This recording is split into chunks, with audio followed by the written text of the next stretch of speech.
go down to defenders now, and so gym defenders, right? Who even tries to defend gyms anymore? I do. Yeah, I take a gym. I'm gonna put a Blissey or a Chansey in it. I don't really take gyms that often, so I'm trying to get that coin value in for, hey, if it lasts for 5 hours instead of 4, that's some more coins right there for me, you know what I'm saying, man? So shoot, and then that pre-raid egg hatch thing, give me some more Pokeball to try to catch that Pokemon that's gonna run anyways,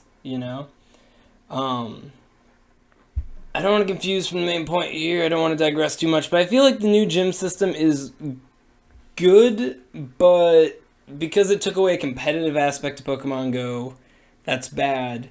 If we had a competitive aspect to Pokemon Go, the gyms, it would be a non-issue because we'd have something else to compete with, to focus on, to try to improve, to do, so, right?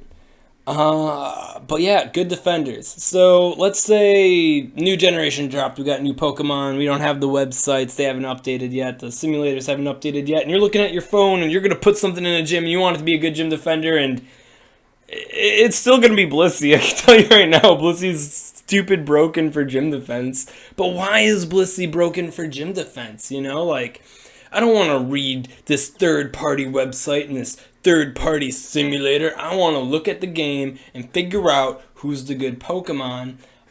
Two good indicators of that. First and foremost, hit points, right? The bigger the HP, then the better the gym defender. You put it in a gym, that HP doubles on gym defense, right? The AI, they got twice the HP. So it's going to last longer. It's going to get more hits in. Blissey's got crazy huge HP, right? But this isn't always the case, right? You got Pokemon like Wobbuffet. They got big HP, but they're not doing a whole lot. As far as defending the gym goes, they'll take a little bit extra time, maybe, but they don't really have too much impact. I could eat a sandwich. Well, I guess I could eat a sandwich while fighting anything, but I don't have to dodge nothing from no Wobbuffet. I don't care about a Wobbuffet. So yeah, how do you know if it's good? Well, it also kind of has to have a bit of, CP there. Unless you're going for some 8-hour gym defense strat. Oh man, now this is getting weird.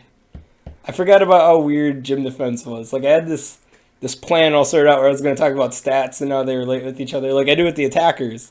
And it makes sense with the attackers, but yeah, gym defense also has that CP decay aspect to it. Let's ignore that. Let's ignore the fact that there's a CP motivation decay for a moment. And let's think about good defenders without that being a thing. Yeah, and Oz also mentions that Wobbuffet doesn't counter its counters, which is huge. Little known fact, all Blisseys are good.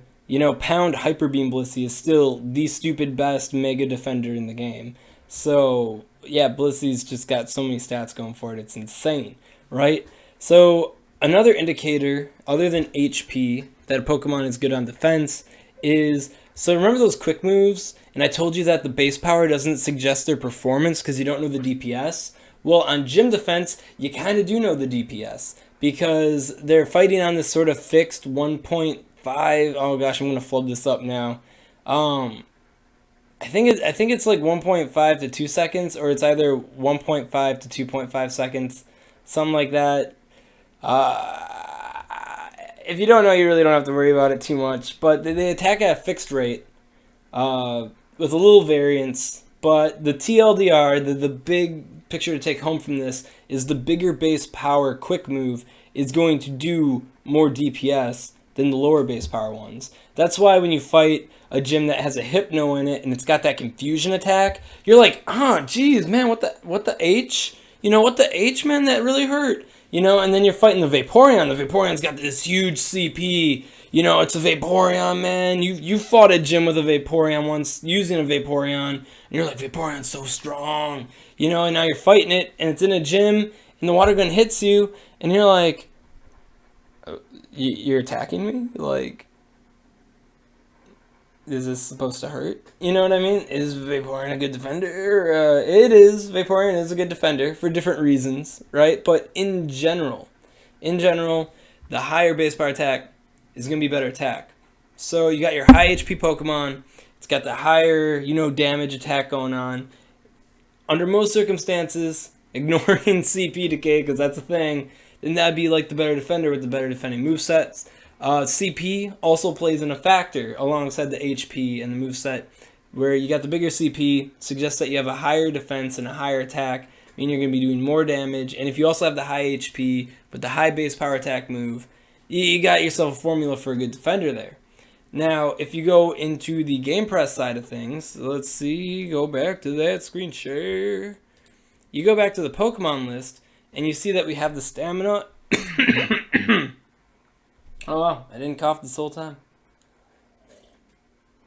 Oh, jeez. So you got the stamina and you got the defense. And one standard of measure that a lot of players like to use is to multiply the defense and the stamina together. And that usually suggests their overall sort of bulk. And that's a good, indicator of a Pokemon's, tankiness, because you got these situations. If you look at the, if you search with Pokebattler, or if you look at the Game Press Defender tier list, oh gosh, how would I search for it fast? I'm going to search by defense fast, yeah. You got Steelix here. Steelix has a paltry 2,439 max CP. Maybe it's a little bit more now that the cap moved up a little baby bit. What Niantic's playing with us here, man. But yeah, so it's got pretty low stamina. Compared to like a really, really good defender, fantasy defender right here, Lugia, but good defenders like, Umbreon and stuff like that, they're usually like above 180 and stuff like that, in like near 200. Steelix got 150, and it also has a really low attack. But if you look at the Gym Defender tier list, some say that I was the primary influencer of this, if it ever loads. You see after the broke shit, the stuff, it's just stuff. No, I already said it, I don't care. Steelix is an A tier defender, it's because it's got that huge defense. But if you look at the HP, if you look at the CP, you wouldn't know that, So how do we figure that out? You figure out by looking at the stats, and one method of doing that is to multiply the defense by the HP. Now another method, if you don't know how to calculate the stats yourself and you're really not sure, it's all very confusing. And I'm going to be honest, Pokebattler really enables me to do a lot of research because, I can run the simulations. If I wasn't able to run the simulations, the Defender tier list would look likely the same as it is now, but, different. You know what I mean? It wouldn't be as, needlepoint.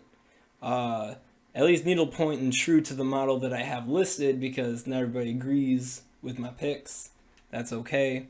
But if you use Pokebattler here, the defender rankings is actually pretty good because it pits them up against the higher CP attackers. Oh, wait, not the higher CP attackers.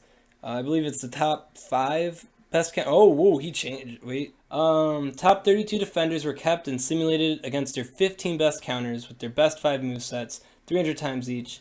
Finally, the worst 5 counters for each Pokemon were considered and used to find the best 24 defenders with their best movesets based on time to win, right? So this is based on time to win. These are the time-wasting Pokemon, right? So we got Wobbuffet here. He'll waste your time. He's not going to do a whole lot of damage. But if you want to purely waste people's time, it suggests that these are the best Pokemon, right? And overall, though, a little bit of a better measurement in some regards. These Pokemon deal damage and defend well, right? So you can use Pokebattler in that way to figure this out. What I do to find out what, the good gym defenders are is I take Pokebattler simulations, usually from the Pokedex page, so I can see what their best counters are and stuff like that. I select which ones I feel are most likely to go into it, and then I run simulations very specific to those, and then I use that to rank out the tier lists, and then I tweak things a little bit based on the move sets, T-Tower on defense. Let's add another reason from a champ next to this Snorlax and Blissey. Is Ozza talking about this or that? Oh, yeah, Tyranitar. Yeah, I'm gonna tell you right now, man. I rep Tyranitar as a gym defender. I know you're thinking like Tyranitar is gone in a second against Machamp. You don't even have to use Machamp. You could just throw it, Vaporeon into the mix. But let me tell you, man, it's a B plus tier gym defender, and the reason why it is B plus is because it causes some deterrent, and that's because a lot of people like to run through gyms with just their strong Dragonite. A lot of people I polled said they like to use their double dragon move Gyarados. I didn't use that for the simulations since it's a worse Dragonite, but yeah, so Tyranitar will cause a Tyranitar to switch out. Tyranitar will cause a Dragonite to, switch out. And against these top defenders here, these top four, fire types are really good against them. And Tyranitar also causes me to burp mid-sentence. Tyranitar also causes those fire types to switch out. Raikou doesn't perform too hot against Tyranitar, another potent gym attacker, causes that to switch out.